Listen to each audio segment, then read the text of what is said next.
Hello, hello. Welcome back to the weekly Monday Motivation Podcast, No More Excuses. I am your host, Sandy Ballard, the Badass Business Coach. Thank you for being here, for listening, and for sharing this podcast with others. And as always, feel free to check out my website, badassbusiness.coach, and connect with me on social media. Yes, and a shout out and an apology to my podcast coach, Jen, and for any longtime listeners if this sounds weird, because we are in our temporary place that is a converted garage, and so I've got brick walls. I don't even know, maybe some drywall walls that are painted and the typical garage floor. So it is what it is. You make do sometimes, right? So listen to the message, not the weird sound. Yes, thank you again for being here and for taking time to invest in you and your success. And if you have not listened in to last Monday's podcast, it was not just about checking your progress, but more about giving yourself credit. Yes, last Monday was Labor Day. Give yourself credit for the labor you've put in, for the hard work, for the baby steps or the huge steps that you've taken. And also for looking and seeing what motivates you and how that progress motivates you. Last Monday, I also shared about my frustration and about how I kind of knew I was making progress, but I hadn't really checked. And I definitely had not given myself credit. So when I did, I was ecstatic. I was like, holy shit, look at this. I've made huge steps. All the little baby steps added up. But I didn't check my progress for a couple months. And it was quite rewarding, beneficial, motivating. So what about you? When have you not given yourself enough credit? When has your progress motivated you?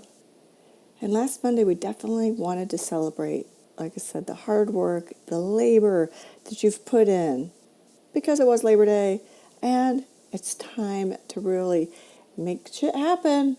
I've been saying it all year, but we're getting close to the fourth quarter. So, you got to think about things and look at things, and you've got to definitely give yourself a break sometimes. Yes, take a breath, take time for you, family, friends, and just celebrate your successes. About a month ago, podcast 279, the beginning of August, I talked about how if you're not operating at 100%, what are you giving your clients? How are you showing up for customers, family, or yourself? Are you showing up at 100%? Maybe you think you are. You've got to constantly check yourself to make sure you're not close to burnout. I had a client call last Thursday, and he talked about just that. He had shared a couple weeks prior, so probably about a month ago, that, he was a little bit tired, had a few days off coming up, but in the meantime, he had to cover hours due to being understaffed. It's just part of the job sometimes. Yeah, but how long can you sustain that? Now they've got the schedule worked out, and he's back to a regular schedule, and he's taken a few days off. But I was also giving someone in my networking group shit about not sleeping. It was right around the same time. It must have been, I don't know, the moon. This guy was getting snippy with me when normally he's kind of funny and joking. And I was like, what the hell, dude? He came clean that he had only been sleeping, I think that night was 2.5 hours, but 3-ish to 4 hours a night for quite a while. And, it was like, dude, you've got to sleep. He was trying to get another person hired and also someone to help out with the kids.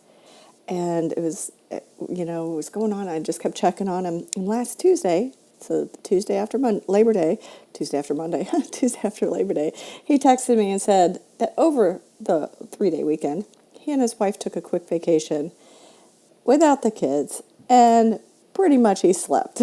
So he slept 7 hours a night, which should be about normal, right? There's such a fine line with working your ass off to get things started, to fill in the gaps, to just get that last project done, right? I used to work a ridiculous number of hours. I slept on average 4 hours a night. My daughter would fall asleep on my lap. It was stupid. When I looked in the mirror one day, I asked my roommate if I looked tired. His reply was, if you looked up tired in the dictionary, you'd see your face. I was like, oof.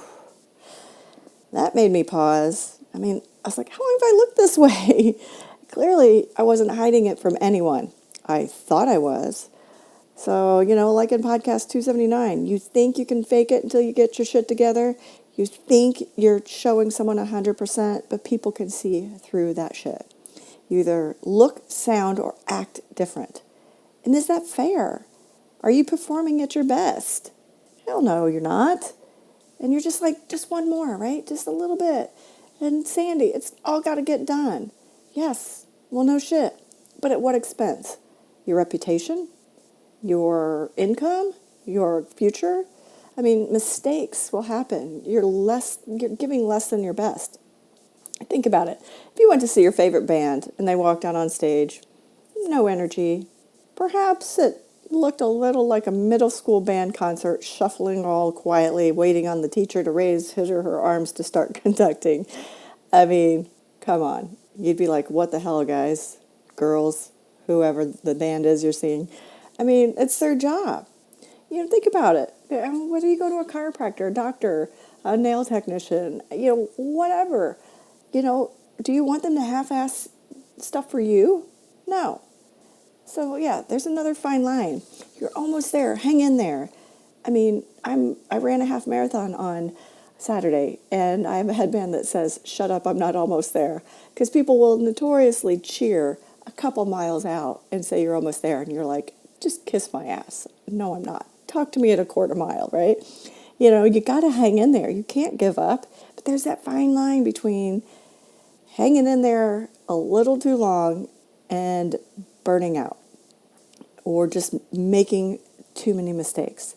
There's the self-inflicted reasons why you're staying up late, and working outside of normal hours. But I'm talking about on a regular basis. Sustainability. What's it worth? Your reputation, your future. Is it worth it? What would you rather be known for? Half-assing and redoing work? Or not getting repeat clients because of mistakes? Or setting strong boundaries, creating the environment for success, asking for forgiveness that you need a little more time to give it your best, to make sure that you've, learned enough and that you aren't biting off more than you can chew. You want to be able to, it's either easier to ask for forgiveness, right? But in some cases like this, ask for permission, but you're also asking for forgiveness. Can I have another day, right? I want to look this over again. I want to reread this. I want to do a little more research when you really just want to go take a freaking nap, right?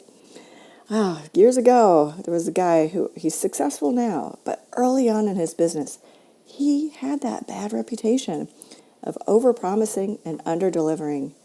Yes, he kept his eyes on the prize and he made it, but man, he really screwed himself up, his name, his reputation for a couple years. He was known to not be dependable. And if you brought up his name, people would be like, ugh, I don't know. I don't know if I want to do business with him, or, oh yeah, him.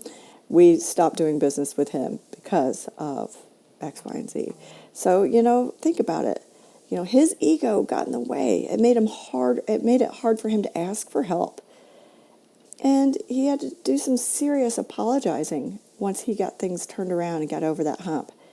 But it was only because someone had a little conversation with him that he trusted, and he learned to ask for help for the things that he wasn't doing well and shouldn't be doing to run his business. What do you want? Do you want people to cringe and roll their eyes and not want to do business with you like it did for him? I mean, it was rough, and I felt so bad for him. And I'm now really excited for him, and no, he's not a client. It was just someone I knew in the community. So, think about it. And one day, back when my roommate told me I was tired, my chiropractor drew a picture of a candle. Yeah, it had flames on the both ends, and then he scribbled all over it. You know where I'm going with this, don't you? Yes. Between that and my friend telling me I always looked tired was a wake-up call. So hell no, I'm not telling you to just drop it all, walk out, not answer your phone, but I'm asking you to listen to the last couple months of podcasts about checking your progress so you can make adjustments, taking a breath, Yes, taking a break, figuring out what motivates you, and giving yourself credit for the hard work you have done so you can sustain that last push, so you don't burn yourself out. We're about to enter the fourth quarter, right? We don't want to burn ourselves out. This is going to be the last push. So what can you do? Are your boundaries strong? Is your environment set up for success, right? Sometimes like this, I'm doing my best. But guess what? I didn't say I'm not going to record my podcast because I'm standing in a freaking garage that sounds like hell on my podcast, and Jen would cringe. But, I'm out there and I also am authentic about it. This is why it sounds weird this week. And it's going to until we get moved again. So, I've been there. And I coach people on burnout mindset and making sure that when you show up, it's all of you. So you can and will achieve your goals and dreams. I don't want to ever hear there's always next year. Let's start now. So next year, you'll see your amazing progress and we can celebrate together. All right. So this week, think about what have you been sustaining and how much longer do you think you can hang in there? What's it worth you? Have a great week. I look forward to hearing from you. Contact me, message me, email me, sandy@sandyballard.com. Remember, Sandy with an I. And let's figure out how to get to that next level without burning out, sustaining ourselves, creating progress for that little push. All right. Have a great week. Cheers.